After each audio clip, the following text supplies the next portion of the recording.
It's one of the great Australian automotive rivalries, Holden versus Ford. And in the heavyweights division, we have these two big hitters, the Ford Falcon XR8 and the Holden Commodore SSV Redline.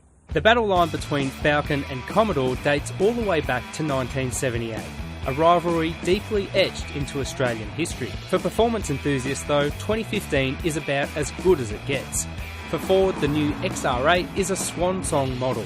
It will see out the Blue Oval's manufacturing operations in Australia in October 2016. Meantime, for Holden fans, the Commodore SSV Redline will be retired in 2017. Both cars are priced at an identical $54,690 plus on-road costs and share performance gear including Brembo brakes, staggered wheel widths and dynamic focus suspension. The good news is that this car shares essentially the same underpinnings as the old GT Falcon, including that stonking 5-litre supercharged V8 engine, which essentially replaces the old FPV portfolio as the go-to Ford for rev heads. And then in the red corner we have the trusty Holden. Now, unlike the Ford, the Holden's actually due for an update this time next year, and all the speculation is pointing to a larger engine at that point in time.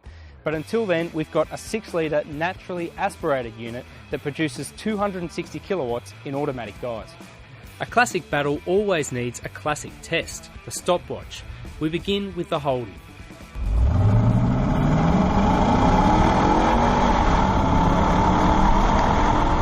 And next up, the Ford.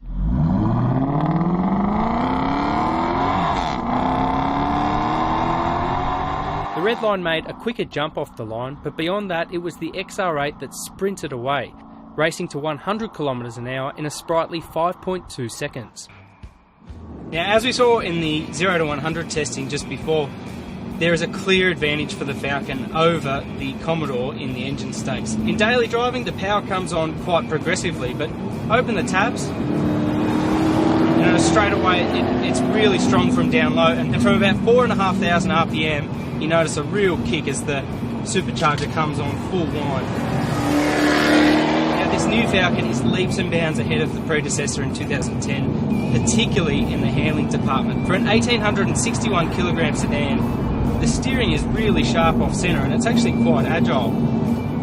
It sits fairly flat through corners, though when pushed right to the limit, it can't quite match the Holden for mechanical grip. And that's despite the use of those staggered wheel widths. But you can sort of get over that when you have this much power in what is essentially just a Falcon sedan. Another clear strength for this thing has to be that engine note. One criticism though is that it's sort of droned out by all the road noise that enters the cabin, and that's sort of across the Falcon range, but you really want the engine and the supercharger to be front and centre in the noise department for this thing, but unfortunately it sort of gets droned out a bit by all the other sounds that sort of come through. But even so, there is absolutely no doubt that Ford saved its best for last with this XR8. There are some shortcomings though.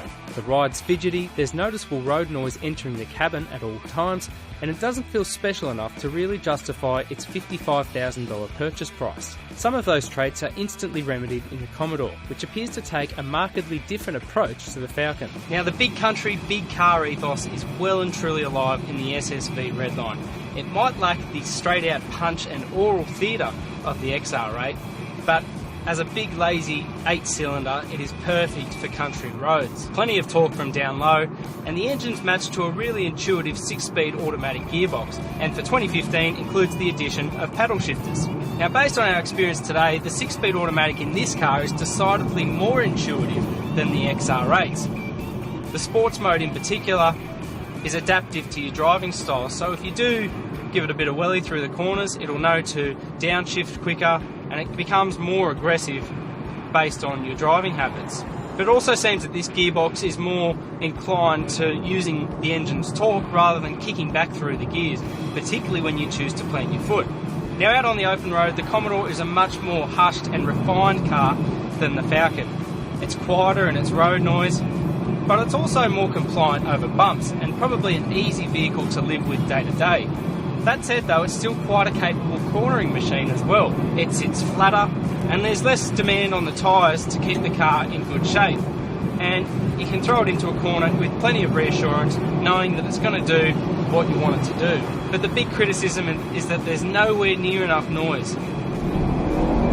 Even at full revs, you can sort of hear the engine ticking over, but it should be front and centre. The Commodore also reigns supreme in the interior and technology stakes. It's got a nicer finish and more standard equipment, including the very latest safety technology. And therein lies the problem for the Falcon. It has all the right numbers, the street presence, and it definitely makes all the right sounds. But as good as those features are, we're no longer in 1978.